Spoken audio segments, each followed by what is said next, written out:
Item ಯಾವುದೇ ಇರಲಿ try ಮಾಡಿ ಆಚಿ ಚಿಕನ್ ಮಸಾಲಾ. ಆಚಿ ಚಿಕನ್ ಮಸಾಲಾ ಆದಷ್ಟು ಬೇಗ ಕ್ಯಾಬಿನೆಟ್ ಪುನರ್ರಚನೆಯಾಗುತ್ತೆ. ಸಿಎಂ ಡಿಸಿಎಂ ದೆಹಲಿಗೆ ಹೋದ ಮೇಲೆ ನಿರ್ಧಾರವನ್ನು ತೆಗೆದುಕೊಳ್ಳಲಾಗುತ್ತೆ. ಮೇ ತಿಂಗಳಿನಲ್ಲಿ ಸಂಪುಟ ಪುನರ್ರಚನೆ ಆಗಬಹುದು ಅಂತ ಹುಬ್ಬಳ್ಳಿಯಲ್ಲಿ ಸಲೀಂ ಅಹ್ಮದ್ ಹೇಳಿದ್ದಾರೆ. ಹೌದು, ಇದೊಂದು ಗೊಂದಲ ಹಾಗೆ ಉಳ್ಕೊಂಡ್ಬಿಟ್ಟಿದೆ. ಕಾಂಗ್ರೆಸ್ನಲ್ಲಿ ಯಾವಾಗ ಯಾವ ರೀತಿಯ ಹೇಳಿಕೆಗಳು ಬದಲಾವಣೆಗಳಾಗುತ್ತೆ ಅಂತ ಊಹೆ ಮಾಡೋದು ಕಷ್ಟ. ವಿಧಾನ ಪರಿಷತ್ ಕಾಂಗ್ರೆಸ್ ಮುಖ್ಯ ಸಚೇತಕರಾಗಿರುವಂಥ ಸಲೀಂ ಅಹ್ಮದ್ ಅವರು ಆದಷ್ಟು ಬೇಗ ಕ್ಯಾಬಿನೆಟ್ ಪುನರ್ರಚನೆ ಆಗುತ್ತೆ. ಸಿಎಂ ಡಿಸಿಎಂ ದೆಹಲಿಗೆ ಹೋದ್ಮೇಲೆ ನಿರ್ಧಾರ ತೆಗೆದುಕೊಳ್ಳಲಾಗುತ್ತೆ.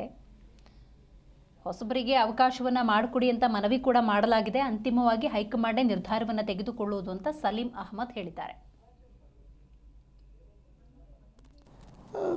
ಆದಷ್ಟು ಬೇಗ ಕ್ಯಾಬಿನೆಟ್ ರಿಷಫಲ್ ಆಗತ್ತೆ ಅಂತ ವಿಶ್ವಾಸ ಹೇಳಬೇಕು.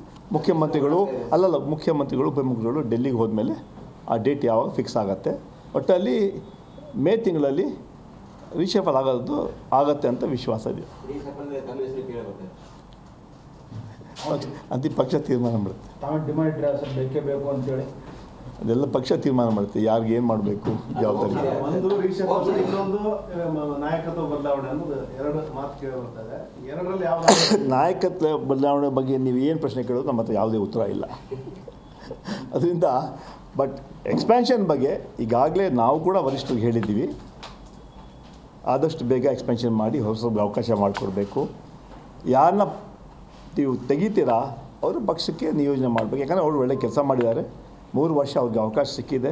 ಮಂತ್ರಿಯಾಗಿ ಒಳ್ಳೆ ಕೆಲಸ ಮಾಡಿದ್ದಾರೆ. ಇನ್ನು ಚುನಾವಣೆಗೆ 2028 ಚುನಾವಣೆಗೆ ಆ ಎಕ್ಸ್ಪೀರಿಯನ್ಸ್ ಲೀಡರ್ ಕೂಡ ಪಕ್ಷಕ್ಕೆ ಬೇಕಾಗಿದೆ.